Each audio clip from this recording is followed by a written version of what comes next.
Hi guys, and welcome back po sa Heritage Philippines. Gawin natin ang video ngayon para po sa weekly horoscope September 23 to 29 para po sa meron pong Sun, Moon, at Rising sign na Taurus. So kung bago kayo sa channel, please click the subscribe button, bell notification, and palike na rin po ng ating video. Ngayon, tandaan po natin yung readings na gagawin po natin. They are for guidance purposes, so use your free will wisely. At kung hindi niyo po alam kung ano po yung Sun, Moon, at Rising sign niyo po, sa end po ng video, meron po tayong link para dito.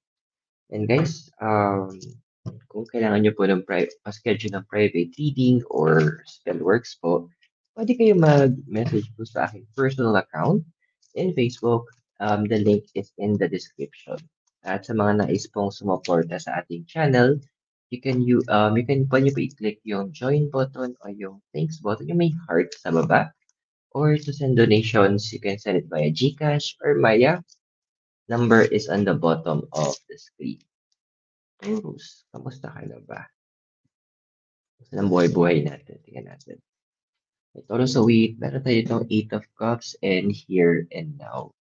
Well, it's about power and Cups is about our emotions and the heart. Alam mo yung tipong deep inside, there's a part of you that you feel that, wait lang.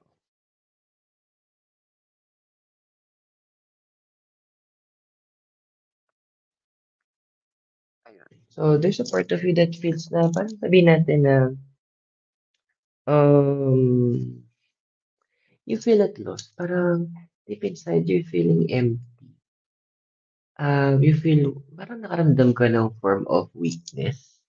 Parang pinipilit mo na lang na hindi na siya living by the day, pero parang survival by the day na yung nararamdaman mo. Could be may mga, possible, may mga pinagdadaanan ka or whatnot. Doon na kailangan mo, you need to find a way to make that work. Andun yung tipong inilalaban mo lang siya emotionally, parang may part mo na parang patay na yung emotions mo. May part na parang may part na nananawa ka, tapos parang pinipilit mo na lang talagang ilaban. Na parang yung tinatawag na living by the moment na lang. Andun yung part na sana maayos pa, para mga ganong bagay. Or for things to be placed into value. Pero parang andoon na hindi mo alam anong next step. Parang everyday na lang is parang pahirapan. Ah, parang ano lang siya, ang tawag dun, nagiging routine na lang para sa'yo. So, andoon na, sige na-try ko na lang 'tong ilaban or ta-try ko na lang, baka mamaya pwede pa, baka mamaya okey pa, or baka bukas maging okey na. Parang ano na lang yung pinipilit mo na lang maging hopeful. Hindi ko alam kung ano yung situation mo, pero pinipilit mo na lang siya talaga. Ito kasi yung cover mo eh, the Four of Cups and Breathe. Four kasi is about structure and Cups about emotions and the heart. Tapos Breathe, of course, yun yung humihinga ka. Andito yung point na na paano ba ito yung gagamitin yung words? Na hindi mo nang people are seeing na. Nakikita na nila yung emotional distraught mo. Nahahalata na. Kumbaga, sabi nga nila yung katawan talaga ang magpapakita ng effect nung nangyayari. And andun yung point na, sabi na lang natin na talagang, at loss. Yun yung pinaka the best kung, ang haggard na, nahahalata na sa mata mo, nahahalata na sa pangangatawan mo, even sa pagkilos mo, na ang dami ng kulang, ang daming nawawala, or ang daming, sabihin natin na, hindi na enough, para mag-suffice para sa'yo. So, alam mo yung parang pinipilit mo na lang Ayun, alam mo yun, yung pinipilit mo na maging happy, to act normal, pangit ng term ko. In a way, like parang nagpapanggap, nagpipilit na maging strong, tapos sinasabayan pa ng mga issues sa paligid, puwedeng family problem, issues when it comes to the finances, which is ironic lang kasi Taurus is the house of money, eh, creation of money, tapos parang and resources, tapos nagkakaroon ng issue when it comes to money. Maybe it's part ng ano, puwede nating tignan siya na parang part na lang, it's the universe teaching you, how to value yung money. Kasi minsan maintindihan na natin yung halaga ng isang bagay or isang tao kapag wala na sa atin or nag-ano na kayo, nagkaroon ng separation of paths, naghiwalay na kayong ganyan. Nakikita mo na parang yung pala, wala, kung wala pala 'tong bagay na 'to or wala pala yung taong 'to, wala din pala akong mapupuntahan. So, I'm not sure bakit well, in with the energies, alam mo yung tipong nakakaramdam ako ng low energy sa'yo. Hindi ko siya sabing negative, eh, pero low yung energy na to the point na parang nakaka-drain. Parang kumbaga sa lupa, para na siyang sinkhole, nagsisimula na. Ano ba yung ano mo, crowning card mo? Hangman into the Sea. Well, alam mo yung point na hangman kasi parang tinitignan mo yung mga bagay mula sa ibang anggulo. Pero ito yung pinapasa sa'yo ng card, although yun yung gusto mo, eh. Yet you want to be more positive hangga't maaari. You try to be, doon sa level na kung saan, kaya mo mag-move forward sa situation mo. Pero pinapala din sa'yo ng card ng Hangman, before ka mag-move forward, before mo i-wish, yes, kasama yon, may prerequisite yung card sa'yo with the Hangman. Kailangan mo itanong yung mga tamang tanong and to get to know the answers kasi isang bagay about sa mga nangyayari sa buhay natin, Taurus, may lesson laging kaakibat. May lesson laging kaakibat ito. And that includes this one, kung ano yung nangyari sa'yo in terms of your life. So, instead na hingiin mo na makawala ka sa sitwasyon na 'to, start asking yung universe, ano yung kailangan kong matutunan? Ano yung kailangan kong malaman? Ano yung kailangan kong intindihin or maintindihan upang makawala ako, sa nangyayaring ito? Kasi laging may kasama lessons 'yan, kapatid. Kaya minsan nga nauulit ang mga bagay-bagay sa buhay natin kasi hindi tayo natututo. Hindi natin kinukuha yung kaalaman at karunungan kung bakit nangyari 'tong mga bagay na 'to. This is the universe trying to teach you kasi ang paalala ko sa'yo, Taurus, lahat tayo is iisa lang direksyon, and that is to be the better version of us. Kaya gustong-gusto ko yung kanta ni si Britney yata yung kumanta yun, I'm stronger than sabi niya, "I'm stronger than yesterday. It's nothing but a mile away." Parang yung nakaraan, past na yun, history na yun, story na yun. Dapat you need to always look forward, press forward na, "Okey, magiging better ako tomorrow, I will be better. Ano ba yung mga nangyari kahapon na ano yung mga nangyayari ngayon para magamit ko yun para maiangat ko yung sarili ko." Dun ka mag-focus. Your base card here is the King of Wands and round, oh, 'di ba? Andoon na paulit-ulit na din, with the card of round and round, literal, it is a pattern that you're going through. It is a cycle na pinagdadaanan mo. So, si universe gusto niyang ipaalala sa'yo, gusto niyang iparating sa'yo na, "Dude, kailangan mong may gawin. You need to break free." Kasi kung babalikan mo yung nakaraan mo, yung mga pinanghahawakan mo, may mga bagay na pinanghahawakan tayo na kailangang bitawan ng literal. Kasi andoon na yung hindi na siya nagse-serve ng purpose sa'tin. Hindi na siya nakakatulong. Hindi na siya in short, hindi siya nakakatuwa na. So, andun yung sinasabi nung round and round, may pattern ka. na dinadaanan. Kaya paulit-ulit yung imbes na naka-breakthrough ka, ano yung mga bagay, sino yung mga tao, ano yung mga gawain na nag-i andoon every time na bumabagsak ka. It is time na evaluate mo, kailangan mo ba ba i-keep yun, dapat ako may kailangan mo pa bang panghawakan yun?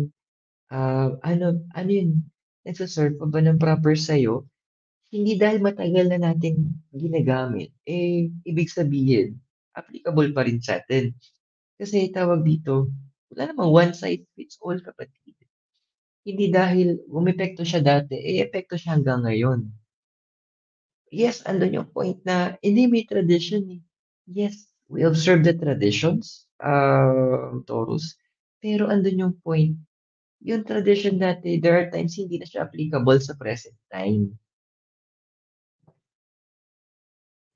Kumbaga para sa uso yun, eh. Hindi dahil uso 'to dati, uso 'to, 10 years ago, uso pa rin hanggang ngayon. Sabi nga, ang isang bagay na hindi nagbabago ay ang pagbabago. Patuloy ng mangyayari at mangyayari ang mga pagbabago. Hindi ka puwedeng ma-stuck sa nakaraan, which is tayo sa card mo of the past, which is yung temperance and observer. Yung isang bagay na nalimutan mo, isang bagay na nakaligtaan mo ng gawin. Si temperance kasi ay, temperance kasi associated 'to sa zodiac sign na, Sagittarius, 'di ba, Mikay? And observer. Of course, isang bagay para matuto ka is to observe. Now, Sagittarius, tinatawag din siyang House of Philosophy and the House of Higher Learning.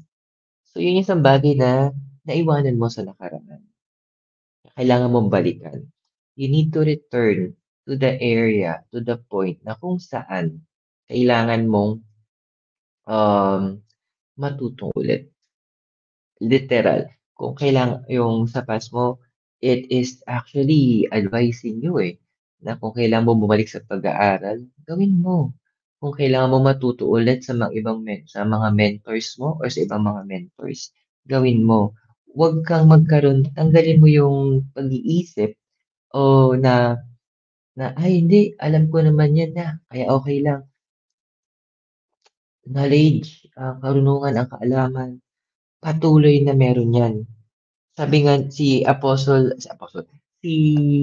King Saul nga, sabi niya, there's parang pinaka-theme niya, "So much knowledge, so little time."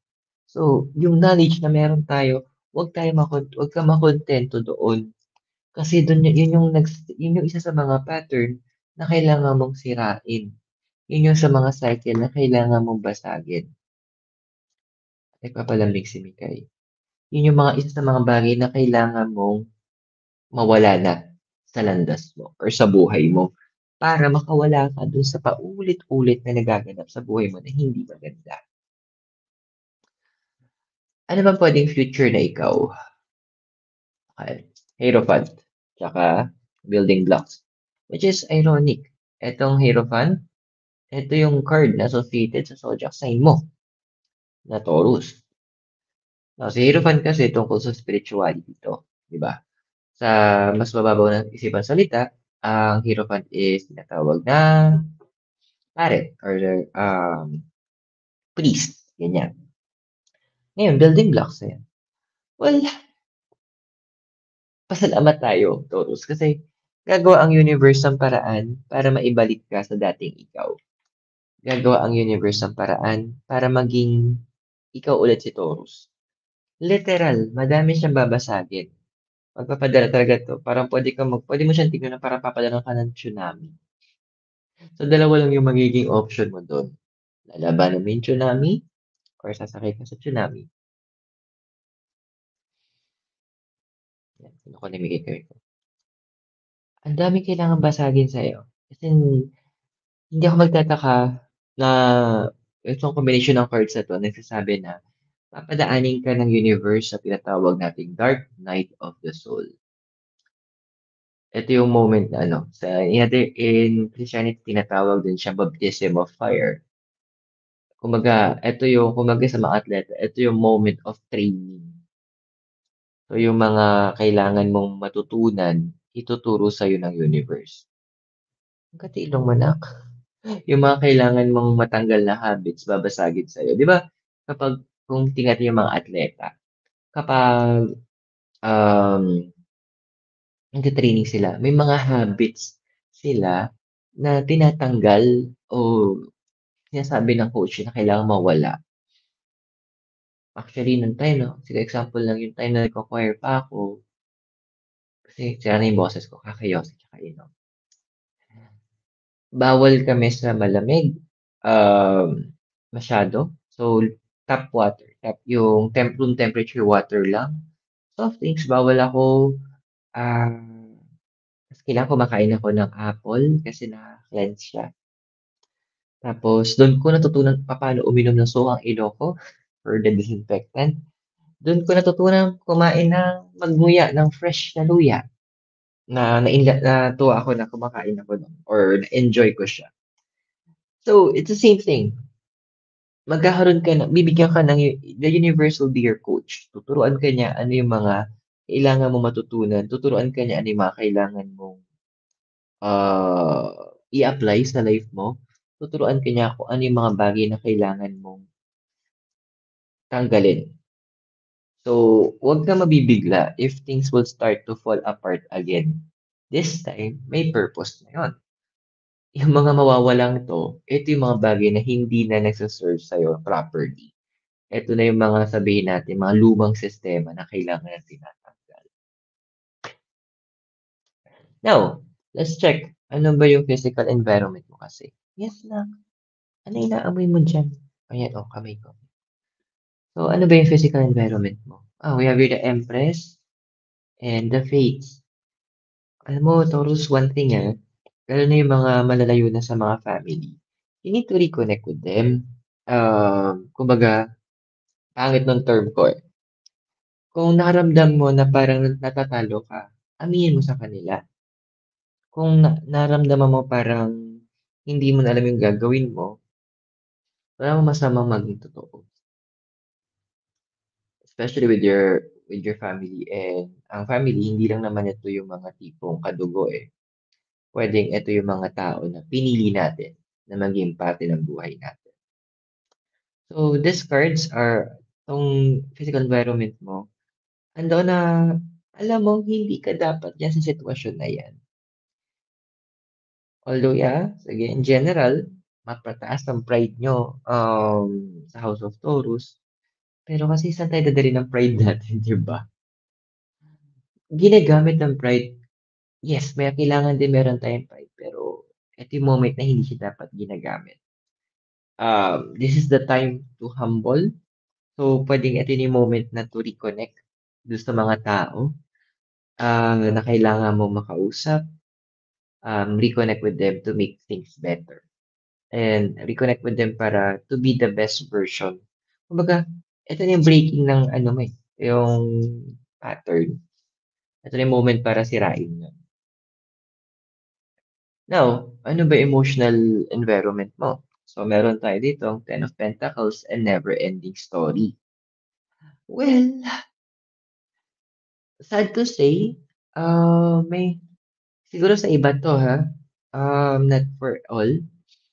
There are certain romantic, almost romantic, planning to be romantic, somewhat romantic na connection ang mag-e-end.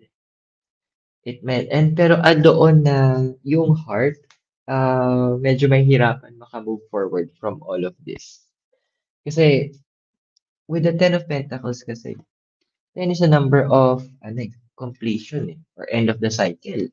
And then, also, pwede rin siyang brand new cycle. Pentacles about the earth, about the physical. And then we have here the never-ending story. Distance ang ilalagay sa inyo ng universe. Bibigyan kayo ng separation via distance. Kasi siguro connected na rin to sa physical environment mo na kailangan mo mag-reconnect with your family.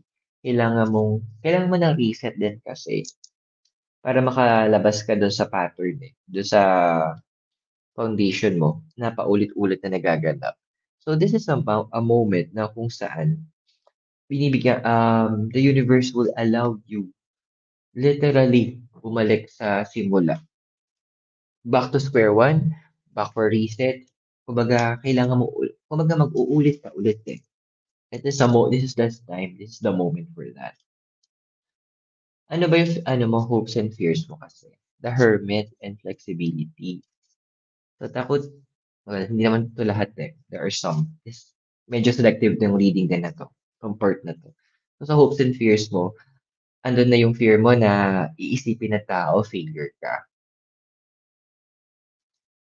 Taurus, maraming tao, o yung mga sabihin natin, yung mga sabi natin, successful businessman, nagbibigay ng inspirational talks, andoon, lahat ng narinig ko o nabasa ko, napanood ko, hindi yun tungkol sa success nila ang pinag-uusapan eh. Yung failures nila, yung struggles nila, yung mga problema nila, yung mga pinagdaan nila, yung mga pinakamababang punto ng buhay nila. At kung ano yung matutunan nila. And from there, paano sila umangat. And people, mas tumataas ang respeto nila eh. Huwag mong isipin yung mga ganong bagay. Wala nag-iisip nun kung tutuusin eh. Andoon na gamitin mo yun as inspiration. Natakot ka na makita ka ng tao sa failure. Well, sabi nga na, the truth will set you free. Kung nararamdaman mo ganun yung sitwasyon mo, then, two course action ang gagawin natin, Taurus. Aminin natin, then harapin natin. Doon nga magsa-start yung breaking of the pattern eh. Doon nga magsisimula na masisira mo yung sitwasyon na kung nasaan ka na paulit-ulit para makaalpas ka sa pag-amin. Ando na iisa lang talaga yung way, promise. Kasi with the card nung reverse yung flexibility, tapos hermit, secrets, tapos to be revealed siya, yun yung kailangan lang eh. Because the truth will help you be free from all of this. Now, with tong final outcome ng card mo, which is the Page of Cups and Co-Create, alam mo, more on the family reunion talaga nakikita ko dito. Sila talaga yung magiging, sabihin natin na key point para makapag-reset ka. Kasi minsan, yun yung dahilan eh. Di ba, ako nabanggit ko dito sa'yo, Taurus, na minsan para makapagtayo ka ng gusali na mataas, kailangan yung pundasyon mo maayos. Ngayon, minsan yung pundasyon kasi anay-anay na, amag-amag na, kailangan i-demolish. Then, i-reset ulit. Same thing sa connections mo sa family mo. Sometimes you need to reset. Diba yan? Sabi nga nung kanta, starting over again. Kasi yun yung bagay na may mga bagay na beyond repairs na. So, kailangan talaga siyang simulan ulit. Parang yung sa bahay ng friend ko, kasi matagal na yung bahay nila sa Baguio. Then, may fault line. So, may part nung bahay na lumubog. Hindi na siya pwede for renovation eh. Literal, no? Kausap ko na huli. Andun ako, sabi, kailangan na siya talaga i-demolish na siya and build from the ground up. Oo, madaming memories. Pero kasi safety naman nila yung nakasalang-alang. So, same thing with you. Yes, madaming memories. But your safety is the main concern ng universe. So, kailangan sirain na talaga para makapagsimula ka ulit. So, naway nakatulong po ang readings natin sa'yo. Tandaan yung mga readings. They are for guidance purposes, so use your free will wisely. At kung bago kayo sa channel, please click the subscribe button, bell notification, and give this video a like. At kung naghahanap po kayo, kailangan nyo po ng private readings or spellworks, you may message me po sa aking Facebook account, diretso. Yung link po is nasa description ng ating video sa baba. And andun din po na kung gusto niyo pong suportahan na lumago ang ating channel, you can click the join button or the thanks button, yung parang heart. Or andun po na pwede niyo po din mag-send kayo ng donations via GCash or Maya. The number po is nasa baba ng screen natin. Taurus, maraming salamat sa'yo. God bless, Namaste, Hare Krishna, and blessed be. At naway magkita tayo very soon. And mula po dito sa Latinad Benguet, kasama po ang Mikay Noodles. Keep safe guys, and sana magkita tayo very soon. Goodbye for now.